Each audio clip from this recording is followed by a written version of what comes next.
Hello friends! I just recorded this entire video using the wrong microphone, so now I am having to do the whole voiceover again. Yay! Anyway, my hair is all kinds of fabulous right now because my friend is studying hairdressing and she needed a model to practice on today. So at least there's that. Anyway, today we are going to be making Marzia of CutiePieMarzia into a plushie. So for this project, I had the opposite problem to last time. Rather than being unable to locate the right type of fabric, I had so much choice for Marzia. And I know she doesn't always dress in pink, but I felt like I wanted to choose pink for her because she's just so beautiful and feminine and lovely, and I had so many fabrics that would have been perfect for this. Which one of these would you have chosen? I picked this one because the little dots remind me of her current YouTube banner right now. I paired it up with this plain pink fabric for the head of the plush. I'll be using some neutral colour thread, my trusty pins and needles, and here are some of the charms I've picked out for this plush that I might want to use later on. Also, look what I found! My fabric scissors finally turned up and I'm so happy about this. Cutting fabric is going to feel like a dream. As I don't make human plushies, I'm going to be making Marzia into a little teddy bear, so I'm starting by drawing out my plushie using an existing template.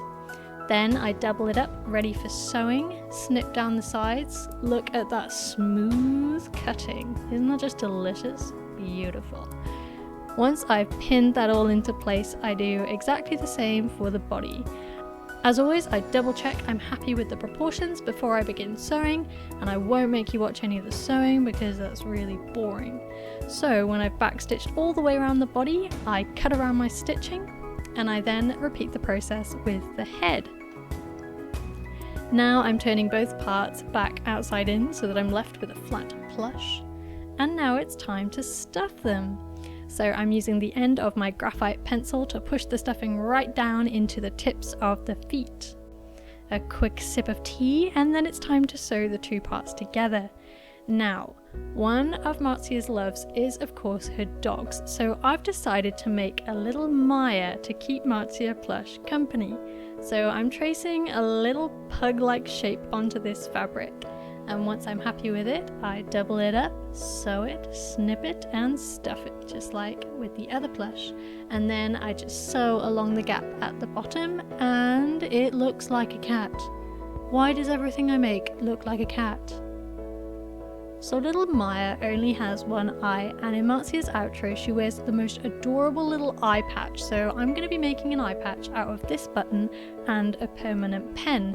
And at this moment I am really apprehensive because I have no idea if this is going to work, or whether it's going to look okay, or whether the ink is just going to bleed out of control and go everywhere, or what. I don't know. It turned out okay. Yay, this is good news. So for the other big dark adorable eye, I'm using this big dark brown button. So I attach those eyes, and then I've just added a few more bits and pieces to this little doggy to try and make it look like a dog. Here is the finished pooch. I've embroidered on her floppy ears, and I've used this gold embroidery thread for the eye patch strap. Then I added a big floppy doggy tongue because dog. Can you tell I don't have dogs? The last thing to add was a curly-whirly little tail at the back, and then job done. Back to Marzia plush. These are the eyes I've chosen. They're nice and glossy and neutral and pretty. And the next thing I wanted to fix was the outfit, so I'm kind of venturing into unknown territory here by adding a skirt. I grabbed some more material, pinned some pleats into place, and sewed them down. And at this point I realised that my teeny tiny workstation was getting a little bit overwhelmed, so a quick tidy up needed to happen. Still making things up as I go along, I'm sewing down the back of the skirt to seal that all up. Then I fold a hem and do a neat backstitch all the way around the base of the skirt without pleating this time, so that the skirt kind of flares out quite nicely. Overall I'm pretty pleased with the way this turned out. It looks kind of cute. The next thing that needed to happen is a collar because Marzia loves her collars, so I picked some beautiful gold netting style fabric and stitched on a little gold and pink charm at the front.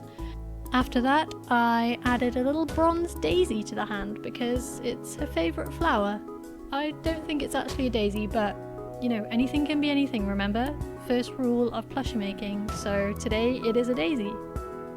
To the other hand, I'm going to be adding a seashell because Marzia lives in a beautiful little seaside town.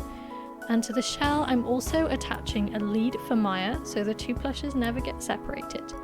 At the other end, I attach the lead to a little bow that goes on Maya's head. I'm aware that dog leads don't work like this, but it's okay. Plushie rules. Once I've stitched on the bow, my plushies are finished and ready to go. So I hope you enjoyed this video. Let me know what you think of Marzia plush, and if you have any requests of YouTubers that you want to see me plush, then let me know.